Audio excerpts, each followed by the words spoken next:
সংস্কার কমিশন সমূহের আশু বাস্তবায়নযোগ্য সুপারিশগুলো দ্রুত বাস্তবায়নের উপর জোর দিয়েছে উপদেষ্টা পরিষদ।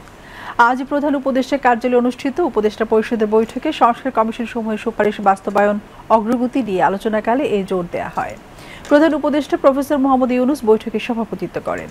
বৈঠকে 11টি সংস্কার কমিশনের মধ্যে 10টি কমিশনের আশু বাস্তবায়নযোগ্য সুপারিশ নিয়ে আলোচনা হয়। বৈঠকে স্বৈরাচার সরকারের আমলে আড়ি পাতা যন্ত্র কেনার বিষয়ে প্রধান উপদেষ্টা বিশেষ সহকারী ফয়েজ আহমদ তোয়েবের নেতৃত্বে একটি কমিটি গঠন করা হয়। উপদেষ্টা পরিষদের বৈঠকে স্বৈরাচার সরকারের আমলে পুলিশের জন্য কিভাবে মারণাস্ত্র কেনা হয় এবং কিভাবে ব্যবহার করা হয় তা নিয়েও আলোচনা হয়। প্রত্যাগত অভিবাসী কর্মী পুনঃ একত্রীকরণ নীতি 2025 অনুমোদন দেওয়া হয় বৈঠক।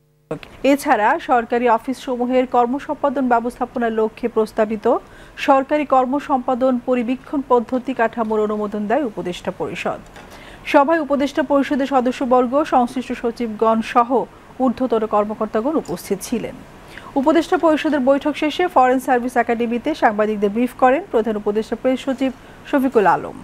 তিনি বলেন, উপদেষ্টা পরিষদে জানানো হয় 10টি সংস্কার কমিশনের আশু বাস্তবায়নযোগ্য 367টি সুপারিশের মধ্যে ইতোমধ্যে 37টি সুপারিশ বাস্তবায়িত হয়েছে।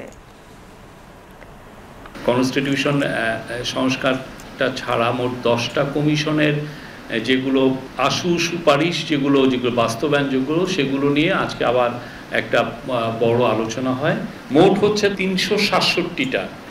367টার মধ্যে 37টি অলরেডি বাস্তবায়িত হয়েছে। নতুন যেগুলো 246টা এসছে তার মধ্যে 82টা ছিল লেবার নিয়ে। যিনি অ্যাডভাইজার ব্রিগেডিয়ার সাখাওয়াত হোসেন উনি জানিয়েছেন যে তার 82টার মধ্যে অনেকগুলোই খুবই ফাইনাল পর্যায়ে আছে বাস্তবায়নের, কিছু কিছু অলরেডি বাস্তবায়িত হয়েছে। নারী কমিশনের 71টি আশু বাস্তবায়নের জন্য লিস্টিং করা হয়েছে এবং অনেকগুলো অলরেডি এটা নিয়ে কাজ হচ্ছে। এলজিআরডির 37টি, হেলথের 33টি এবং ইনফরমেশনের 23টি মোট। টেক গ্লোবাল ইনস্টিটিউটের 70 পেজের যে রিপোর্ট সেখানে এবং ডেইলি স্টারের রিপোর্ট এখানে পুরোপুরি স্পষ্ট যে গত স্বৈরাচার সরকার বাংলাদেশের নাগরিক অধিকার হরণের জন্য এই সার্ভেইলেন্সের যে ইকুইপমেন্টগুলো সেগুলো স্পাইওয়্যার তারা ইউজ করেছেন। কনস্টিটিউশনে আমাদের যে গোপনীয়তার যেই রাইটটা দেওয়া হয়েছে সেটাকে তারা খর্ব করেছেন।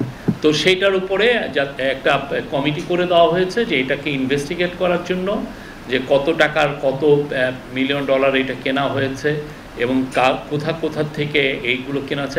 এই পুরো বিষয়গুলো তারা খতিয়ে দেখবেন। এটার প্রধান থাকবেন হচ্ছেন special assistant of chief adviser on ICT, post and telecommunication.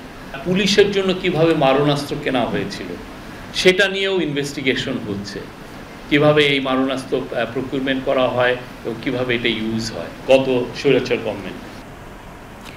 ব্রিফিংয়ে প্রধান উপদেষ্টার মালয়েশিয়া সফর নিয়ে সাংবাদিকদের প্রশ্নের জবাবে প্রেস সচিব বলেন, মালয়েশিয়া সফর অত্যন্ত ফলপ্রসূ হয়েছে এবং এর মাধ্যমে দুই দেশের বন্ধুত্বপূর্ণ সম্পর্ক নতুন উচ্চতায় পৌঁছাবে। নিয়ে আমরা বলতে পারি আমাদের একটা খুবই ফ্রুটফুল একটা ট্যুর হয়েছে। আমরা বলবো এটা একটা ল্যান্ডমার্ক ট্যুর ছিল এবং এর ফলে বাংলাদেশ এবং মালয়েশিয়ার মধ্যে যে অলরেডি একটা ফ্রেন্ডলি রিলেশনশিপ আছে সেটা আরও শক্তিশালী হলো এবং আরও নতুন উচ্চতায় উঠলো। মালয়েশিয়ায় যারা আমাদের শ্রমিক ভাই বোন যারা আছেন, যারা কাজ করছেন, তারা এখন থেকে প্রফেসর ইউনুসের সাথে যেটা ডেলিগেশন লেভেল টকসে এটা বলা হয়েছে যে মালয়েশিয়ান যে ওয়ার্কাররা যে বেনিফিটগুলো পান, সোশ্যাল বেনিফিট বা যেই সোশ্যাল প্রোটেকশন পান, ঠিক সেই ধরনের বেনিফিট তারা এখন থেকে এনজয় করবেন।